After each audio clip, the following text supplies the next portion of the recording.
क्या आने वाले समय में किसान यूरिया की बोरी की जगह खेत में अमोनिया इंजेक्ट करता नजर आएगा?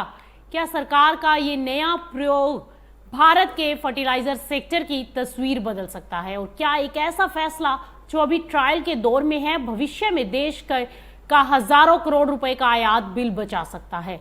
आज की बड़ी खबर देश के फर्टिलाइजर सेक्टर, किसानों और एग्रीकल्चर के भविष्य से जुड़ी हुई है, क्योंकि केंद्र सरकार ने पहली बार फसलों में एनहाइड्रस अमोनिया के इस्तेमाल को मंजूरी दे दी है।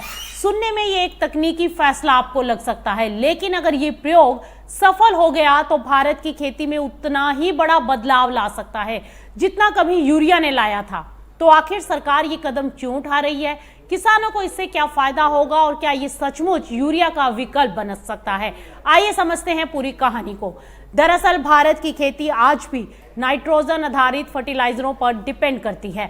फसल चाहे धान हो, गेहूं हो, मक्का हो या फिर गन्ना, अच्छी पैदावार के लिए नाइट्रोजन की तो जरूरत सबसे ज्यादा होती है और इसी वजह से देश में हर साल करोड़ों टन यूरिया की खपत होती है। लेकिन यहाँ एक बड़ी चुनौती है, यूरिया की मांग लगातार बढ़ रही है जबकि सरकार पर सब्सिडी का बोझ भी लगातार बढ़ रहा है। दूसरी तरफ बड़ी मात्रा में कच्चा माल और ऊर्जा आयात करनी पड़ती है और ऐसे में सरकार अब एक नए विकल्प की तलाश में है और इसी तलाश का नाम है एनहाइड्रस अमोनिया।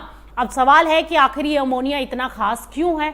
जरा इन आंकड़ों पर गौर कीजिए। सामान्य यूरिया में लगभग 46% नाइट्रोजन होती है, लेकिन एनहाइड्रस अमोनिया में 82% नाइट्रोजन होती है, यानी लगभग दोगुनी ताकत। सरल भाषा में इसको ऐसे कह सकते हैं कि कम मात्रा में ज्यादा नाइट्रोजन। यही वजह है कि दुनिया के कई विकसित कृषि देशों में इसका इस्तेमाल लंबे समय से किया जा रहा है। लेकिन यहाँ एक बड़ा डिफरेंस भी है। यूरिया की बोरी किसान सीधे खेत में डाल देता है, जबकि एनहाइड्रस अमोनिया एक गैस है, इसे खेत में छिड़काव नहीं किया जा सकता बल्कि विशेष मशीनों की मदद से मिट्टी के अंदर इंजेक्ट करना पड़ता है। यानी ये सिर्फ खाद नहीं बल्कि पूरी एक टेक्निक है और यही इस योजना की सबसे बड़ी चुनौती है, क्योंकि इसके लिए चाहिए आपको विशेष इंजेक्शन मशीनें, सुरक्षित स्टोरेज टैंक, प्रशिक्षित ऑपरेटर और मजबूत परिवहन व्यवस्था। यानी सरकार सिर्फ एक नई खाद नहीं ला रही बल्कि पूरी खेती का तकनीक और तरीका बदलने की कोशिश कर रही है। सरकार ने 23 जुलाई को जारी अधिसूचना में योग्य कंपनियों को अगले 3 सालों तक एनहाइड्रस अमोनिया उर्वरक के उत्पादन की अनुमति दी है, लेकिन अभी इसे सीधे किसानों तक नहीं पहुंचाया जाएगा। पहले इसका वैज्ञानिक परीक्षण होगा। भारतीय कृषि अनुसंधान परिषद यानी ICAR देश भर के 13 संस्थानों में इसके ट्रायल कराएगा। रबी सीजन 2025-26 के दौरान ये देखा जाएगा कि अलग अलग मिट्टी, जलवायु और फसलों पर इसका क्या असर हुआ।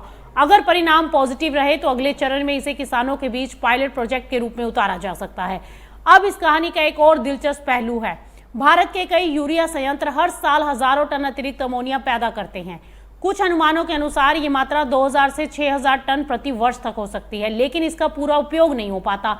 सरकार अब चाहती है कि इस अतिरिक्त अमोनिया का इस्तेमाल NPK जैसे कॉम्प्लेक्स फर्टिलाइजर बनाने में किया जाए, यानी जो संसाधन अभी पूरी तरह से उपयोग में नहीं आए हैं उन्हें भी खेती के काम में लाया जाए। अब बात करते हैं पैसे की। भारत हर साल लगभग 100 लाख टन यूरिया इंपोर्ट करता है, घरेलू उत्पादन करीब 300 लाख टन, लेकिन इसका बड़ा हिस्सा भी आयातित ऊर्जा और LNG पर डिपेंड करता है। ऐसे में यदि अमोनिया आधारित टेक्निक सफल होती है तो लंबे समय में आयात पर डिपेंडेंसी कम हो सकती है और सरकार का लक्ष्य है सिर्फ किसानों को खाद उपलब्ध कराना नहीं बल्कि फर्टिलाइजर क्षेत्र में आत्मनिर्भरता को भी मजबूत करना है। हालांकि ये रास्ता आसान नहीं है। जानकारों का कहना है कि ग्रीन अमोनिया उत्पादन को बढ़ाने के लिए भारी मात्रा में निवेश की जरूरत होगी। एक अनुमान के अनुसार प्रतिदिन 1200 टन क्षमता वाले ग्रीन अमोनिया प्लांट पर 13,000 से 15,000 करोड़ रुपए तक का खर्च आ सकता है। यानी टेक्निक के साथ साथ निवेश भी बड़ा चाहिए। लेकिन सवाल यह है कि इसकी क्या जरूरत है अभी? शायद इसका जवाब है हाँ, क्योंकि देश में अच्छी बारिश के बाद यूरिया की मांग लगातार बढ़ रही है। 17 जुलाई तक सिर्फ जुलाई महीने की अनुमानित डिमांड का 60% से ज्यादा यूरिया बिक चुका था, जो कि ये दिखाता है कि भारतीय खेतों में नाइट्रोजन की जरूरत कितनी तेजी से बढ़ी है। ऐसे में सरकार भविष्य की तैयारी अभी से करना चाहती है और अब सबसे बड़ा सवाल, क्या एनहाइड्रस अमोनिया भारत की खेती में अगली बड़ी क्रांति साबित होगा? क्या किसान यूरिया से आगे बढ़कर नई नाइट्रोजन टेक्निक अपनाएंगे और क्या इससे देश का फर्टिलाइजर आयात बिल घटेगा और खेती ज्यादा वैज्ञानिक बनेगी? इन सवालों के जवाब आने वाले ट्रायल, तकनीकी परिणाम और किसानों की स्वीकार्यता तय करेंगे। लेकिन एक बात तो साफ है कि भारत का फर्टिलाइजर सेक्टर अब सिर्फ उत्पादन बढ़ाने की तरफ नहीं बल्कि तकनीक बदलने की दिशा में कदम बढ़ा चुका है। और अगर ये प्रयोग सफल रहे तो आने वाले सालों में भारतीय खेतों में खाद डालने का तरीका पूरी तरह से बदल सकता है।